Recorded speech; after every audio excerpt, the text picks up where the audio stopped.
Does this sound familiar? It's 2 a.m., and once again, you're awake.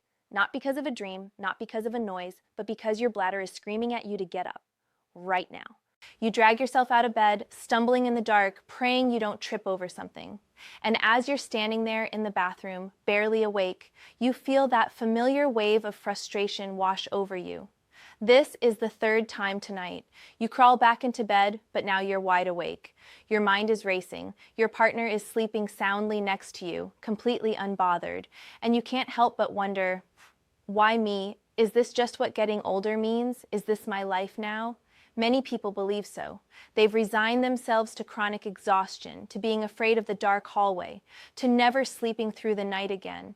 They think their body is betraying them, that their bladder has shrunk, that this is just inevitable. But I'm here to tell you something very clearly today. It doesn't have to be this way. You don't have to accept a life of interrupted sleep and exhausted days. And more importantly, this isn't about your bladder at all. I'm Dr. Grace Prescott, a physician with over 20 years of experience specializing in urology and bladder health. Thousands of men and women just like you have walked into my office feeling desperate and hopeless. They thought they'd tried everything. But time and again, I've witnessed incredible transformations. Today, I'm not bringing you generic advice. I'm not going to tell you to just drink less water or avoid caffeine. I'm sharing something that the majority of doctors never explain to their patients. A critical insight about what's really happening inside your body at night and a precise method to fix it. It's a strategy so logical, so backed by science, and yet so overlooked, you'll wonder how you didn't know about it sooner. Stay with me, because this information won't just change your nights. It could change your life. Before I give you the solution, I need you to understand the true scope of this problem. Did you know that up to 70% of adults over 60 wake up at least once a night to urinate? And for many, it's 2, 3, or even more times. This condition has a medical name. We call it nocturia. And let me be very clear about something.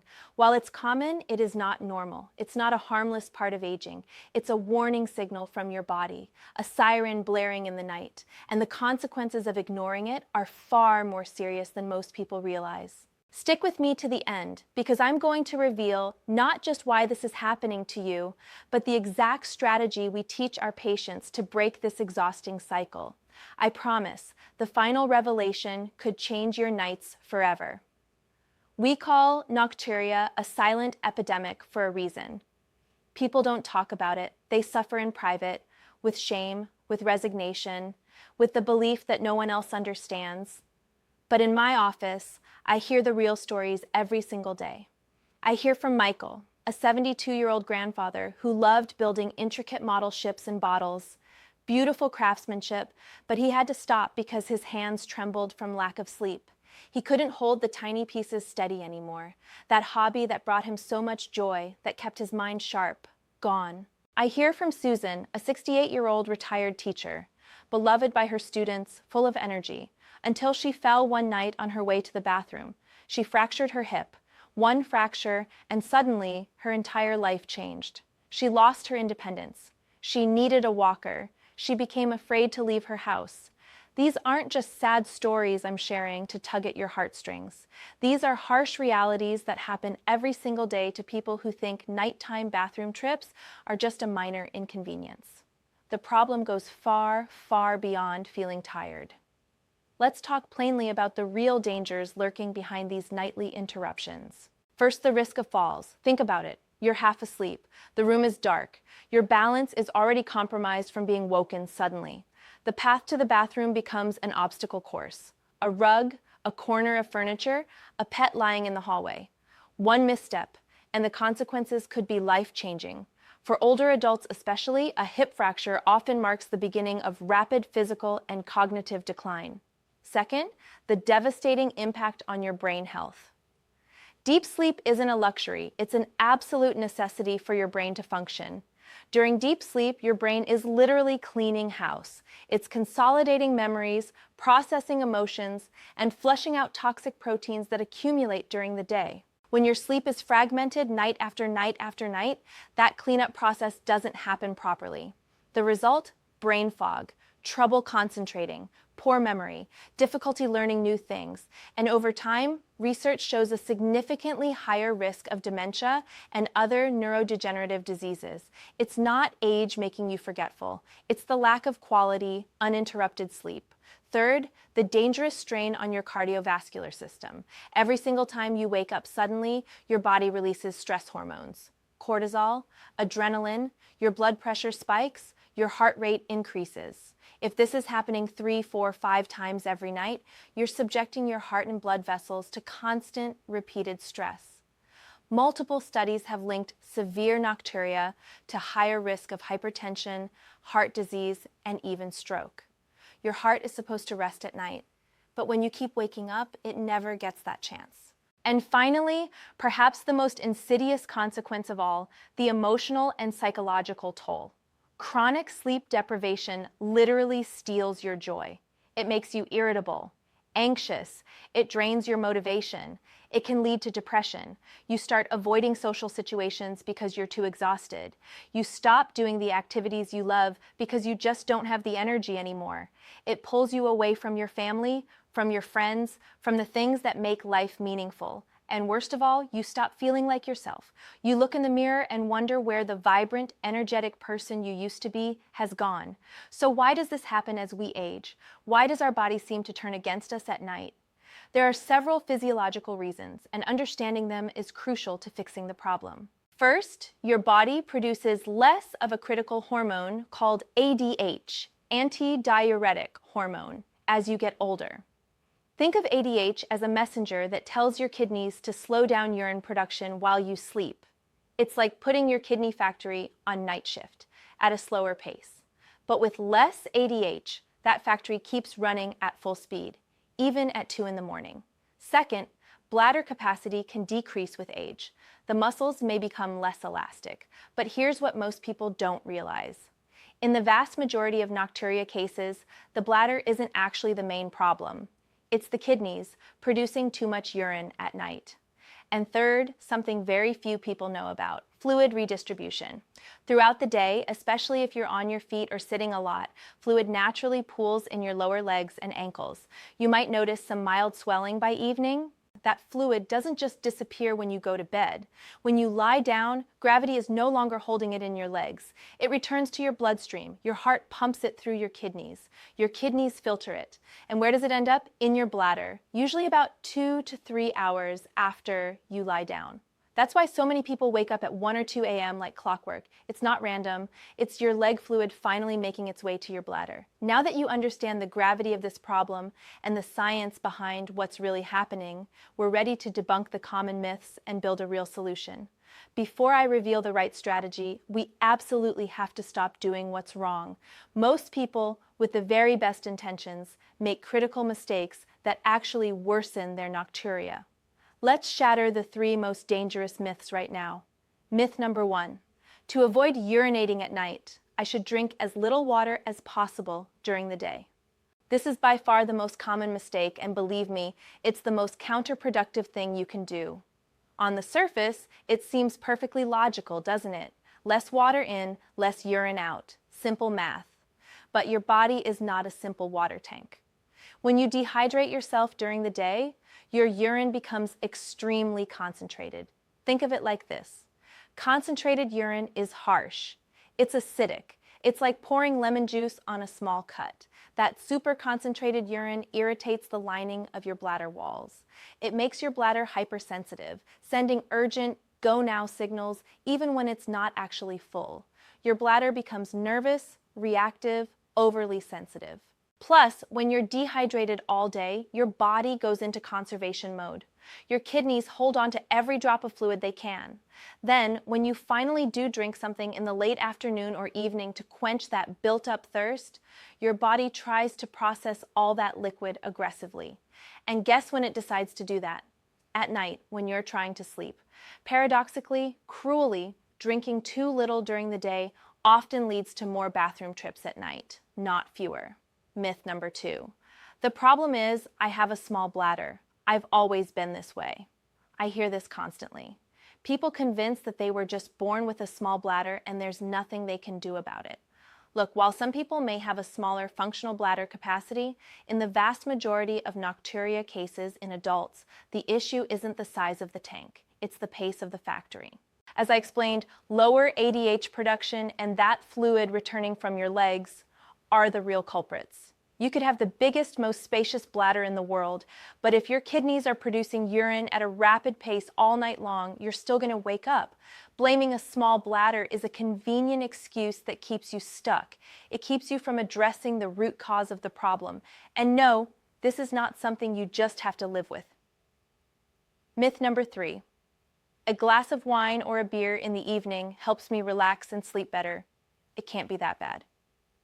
This myth is especially harmful because it feels true at first. Yes, alcohol makes you drowsy initially. It might help you fall asleep faster, but it absolutely sabotages your sleep quality and your bladder control, especially in the second half of the night. Here's why. Alcohol is a potent diuretic. That means it makes you produce more urine, period. But even worse, alcohol sharply suppresses the release of that precious ADH hormone I keep mentioning.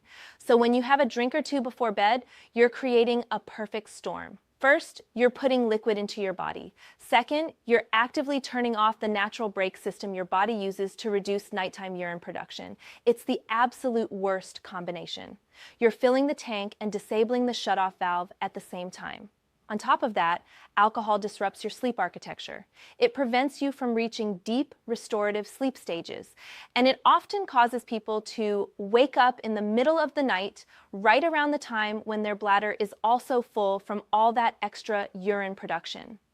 Avoiding alcohol, especially in the 3 to 4 hours before bed, is one of the single most effective changes you can make. Now that you know what doesn't work, you've taken a giant step forward. You've cleared the debris. You've stopped sabotaging yourself. Now you're ready for the strategy that actually works. Here's the heart of our conversation today. This is the method that has given thousands of my patients their sleep back, their energy back, their lives back. Forget drink less. That doesn't work, and we've proven why. The new mantra, the one that actually produces results, is drink smarter, the ASSIM method.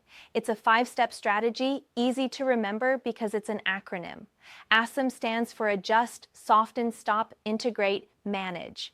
Let me walk you through each step carefully, and then I'll give you 2 extra techniques that make this protocol virtually foolproof. Step 1. A. Adjust your hydration. Front load your liquids in the morning and early afternoon. The fundamental principle here is to consume the majority of your daily liquid intake in the first half of the day. The golden rule I give every single one of my patients is this: try to consume 75% of your daily liquids before 4 p.m. How do you actually do this? When you wake up in the morning, start with 1 or 2 full glasses of water immediately. Don't wait until you're thirsty. Don't wait until after breakfast. First thing, drink water. This kickstarts your entire system. Throughout the morning and into early afternoon, keep a water bottle with you. Take steady, consistent sips. Don't chug huge amounts at once, but don't wait until you're parched either. Thirst is actually already a sign of mild dehydration. With lunch, have another full glass of water. By 4 p.m., you should be well hydrated, satisfied, not thirsty. Why does this work? Because you're giving your kidneys the entire day, while you're active and upright to process all that liquid. You're working with your body's natural rhythms, not against them. Step 2. S. Soften the transition. Land gently into evening. Starting at 4 p.m., you don't cut water off completely and abruptly. That would trigger the dehydration problem we talked about earlier. Instead, you enter what I call the landing phase. From 4 p.m. until dinner, significantly reduce your liquid intake. Maybe half a glass if you're genuinely thirsty. Small sips, not gulps. Dinner timing is absolutely critical. Try to eat at least 3 hours before your bedtime. And during dinner, drink only enough to help you swallow your food comfortably. A few sips here and there, not a full glass. Definitely not multiple glasses. This gradual, gentle reduction signals to your body that it's time to wind down urine production for the night. Step 3, S. Stop in time. Create your sacred zone. This is the strictest and perhaps the most important rule of the entire protocol. You must create what I call a sacred zone, a 2-hour window before bed where you consume absolutely no liquids. 0. If you go to bed at 10 p.m., your very last sip of any liquid is at 8 p.m. Not 8:15, not 8:30, 8 o'clock sharp, no exceptions. Why 2 hours? Because that's the minimum amount of time your kidneys need to complete their final filtering and send that last batch of urine to your bladder before you fall asleep. If you drink anything within those 2 hours, it's almost guaranteed that your kidneys will still be processing that liquid when you lay your head on the pillow, setting you up for a bathroom trip at 1 or 2 a.m. Now, I know what you're thinking. But Dr. Prescott, what if my mouth feels really dry? Rinse your mouth without swallowing, or take the tiniest sip imaginable, just enough to wet your mouth.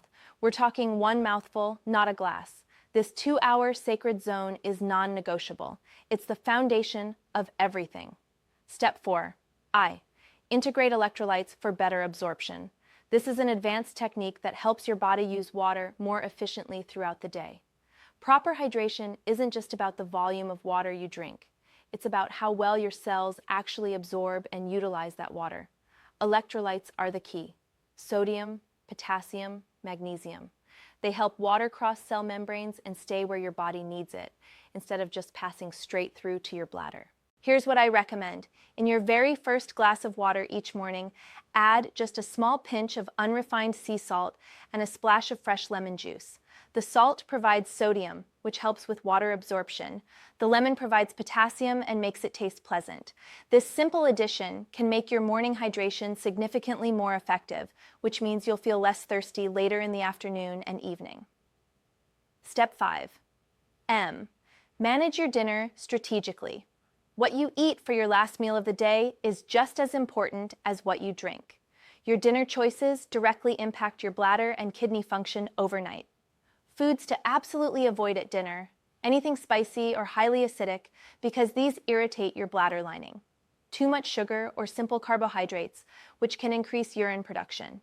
High water content foods like soups, broths, watermelon, cucumbers, celery. Save those for earlier in the day.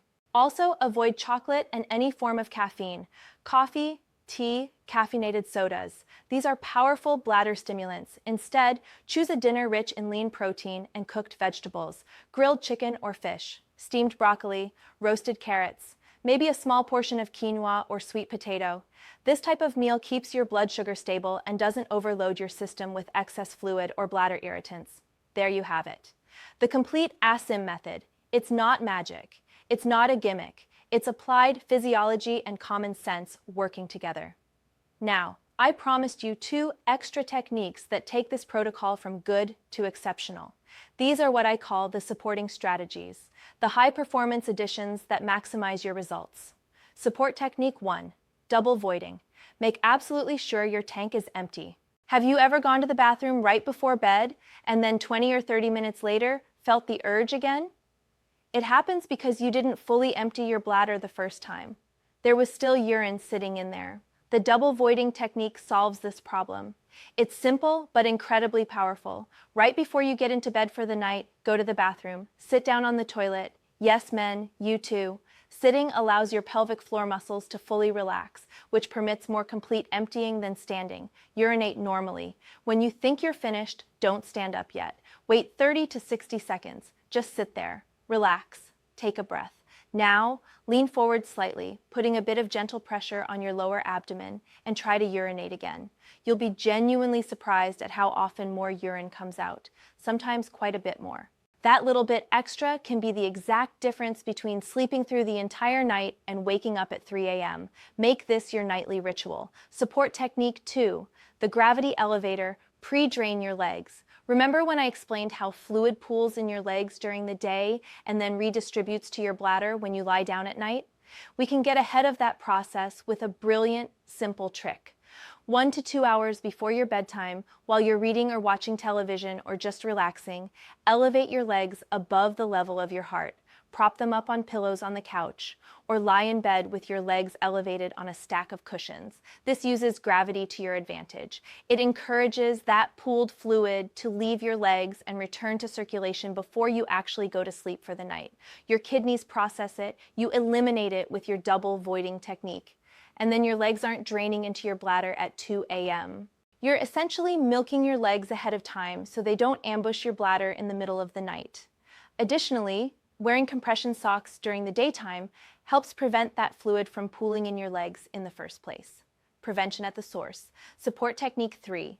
Control your salt intake throughout the day. We used a small pinch of salt in the morning for electrolyte balance, and that's fine.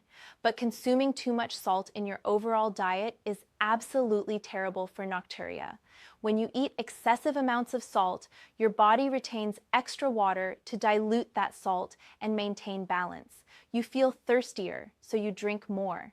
Your kidneys then have to work overtime to filter out all that excess sodium, and they need water to do it. More water filtered means more urine produced. Check the sodium content in processed foods, deli meats, canned soups, frozen meals, restaurant food.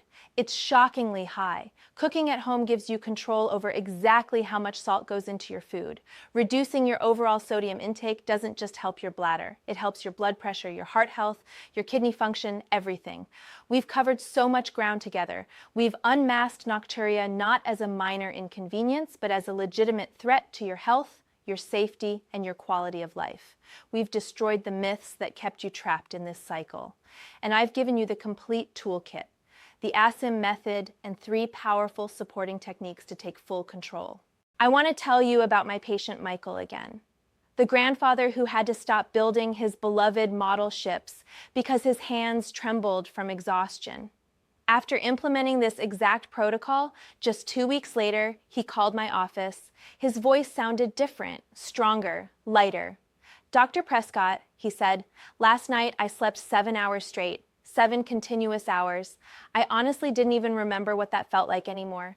This morning, when I woke up, my hands were steady, completely steady. I went straight to my workshop and started working on a new ship. I'm not just sleeping more. I feel like myself again. I feel alive again." That transformation is absolutely possible for you, starting tonight, right now. Reclaiming your sleep is a decision. The decision to take action on what you've learned here today. Your action plan moving forward. Adjust your hydration. Get 75% of your daily water intake before 4 p.m. Soften and stop. Gradually reduce in the afternoon and absolutely respect that 2-hour sacred zone with 0 liquids before bed. Support your body with double voiding, leg elevation, and smart salt management. You have the knowledge, you have the tools, you have the method, the power to change your nights, to reclaim your energy, to feel like yourself again, is completely in your hands right now. If this information brought you value, if you're feeling even a glimmer of hope for the first time in months or years, I need you to do 3 things for me. First, hit that like button right now so this video reaches more people who are suffering silently, people who desperately need to hear this message. Second, subscribe to this channel so you don't miss other life-changing health information that I share. And third, this is the most important one. Go to the comments section right now, and I want you to tell me honestly how many times did you wake up last night to use the bathroom?